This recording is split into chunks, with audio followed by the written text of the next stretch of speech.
pagi, saudara pengasih Tuhan. Kita akan kembali mendengarkan renungan pagi ini dengan tema yang sama, yaitu hidup berdampingan dengan agenda Bapa.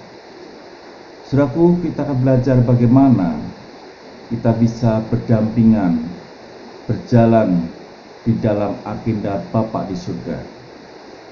Saudaraku, kita akan lihat satu kisah di dalam Kejadian, yaitu Abraham dengan Ishak, bahwa mereka berdua bisa berdampingan di dalam sebuah agenda. Pasti mereka punya alasan kenapa mereka bisa berjalan bersama. Saya akan bacakan di dalam Kejadian 22 ayat yang kedua. Firman-Nya, ambillah anakmu yang tunggal itu yang engkau kasih, yaitu Ishak. Pergilah ke tanah Moria dan persembahkanlah dia di sana sebagai korban bakaran pada salah satu gunung yang akan kukatakan kepadamu. Saya tidak akan bicara panjang lebar tentang bagaimana dipersembahkannya, tapi ada satu kalimat yang dikatakan, ambillah anakmu yang tunggal itu yang engkau kasih. Setiap kali orang bisa berjalan bersama, itu selalu mempunyai alasan kenapa mereka bisa berjalan bersama. Dan alasan yang paling mendasar supaya kita bisa berjalan bersama, berdampingan dengan agenda Bapa, yaitu kalau kita mengasihi. Karena firman-Nya berkata, barang siapa mengasihi, dia akan menuruti segala perintah. Itu seperti itu, saudara. Jadi setiap kita punya yang disebut dengan dasar, di mana kita bisa berjalan berdampingan dengan Bapa di surga, yaitu kalau kita punya yang disebut dengan mengasihi. Jadi kasih menjadi dasar utama, dasar pertama kita bisa berjalan di dalam agenda Bapa di surga. Contoh sederhana, hari ini sudah bisa bersama dengan istri bertahun-tahun, bahkan sampai maut yang memisahkan. Yang mendasari bukan uang atau bukan rumah mewah, tapi yang mendasari adalah kasih. Sampai satu kali Tuhan berkata kepada jemaat di Efesus tentang kasih mula-mula. Dia berkata, betapa dalam engkau telah berdosa kalau engkau telah kehilangan kasih yang mula-mula.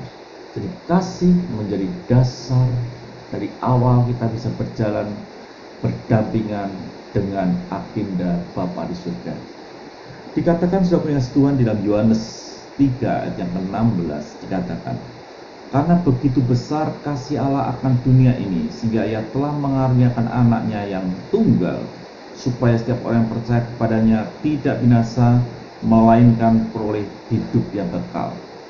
Jadi saudara kasih Tuhan, hanya orang yang pernah merasakan kasih Tuhanlah yang begitu besar, kematiannya di kayu salib, orang-orang itulah yang bisa berjalan di dalam kasih dari Bapa di surga. Tanpa kita pernah mengalami kasih Tuhan, mustahil kita bisa berjalan berdampingan dengan agenda Bapa.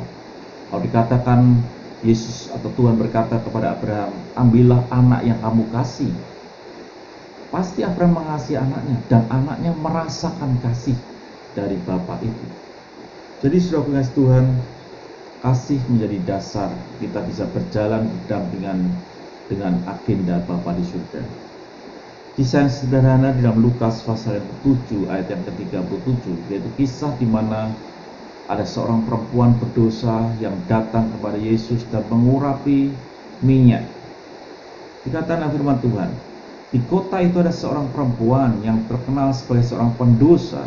Ketika perempuan itu mendengar bahwa Yesus sedang makan di rumah orang Farisi itu, datanglah ia membawa sebuah buli-buli kolam yang berisi minyak wangi. Saudara kasih Tuhan, mereka datang membawa minyak wangi. Mereka orang berdosa, tapi mereka melakukan itu karena mereka melihat atau pernah mengalami kasihnya Tuhan dalam hidupnya, di mana Tuhan menghapus kesalahannya, mengampuni kesalahannya, sehingga perempuan itu berbuat seperti itu. Bahkan minyak itu mahal harganya. Dikatakan dalam Lukas 7 ayat yang 38 dikatakan, sambil menangis ia pergi berdiri di belakang Yesus dekat kakinya, lalu membasahi kakinya itu dengan air mata dan menyekanya dengan rambutnya. Kemudian ia mencium kakinya dan meminyaknya dengan minyak wangi. Jadi sudah berkasih Tuhan, apa yang dilakukan oleh perempuan itu karena memiliki dasar. Dia memberikan sesuatu dalam hidupnya karena dia pernah mengalami kasih daripada Yesus. Hanya orang yang bisa berdampingan di dalam agenda Bapa di surga, kalau orang yang pernah merasakan kasih Bapa. Dan kasih Bapa yang terbesar adalah diberikanlah anaknya yang tunggal.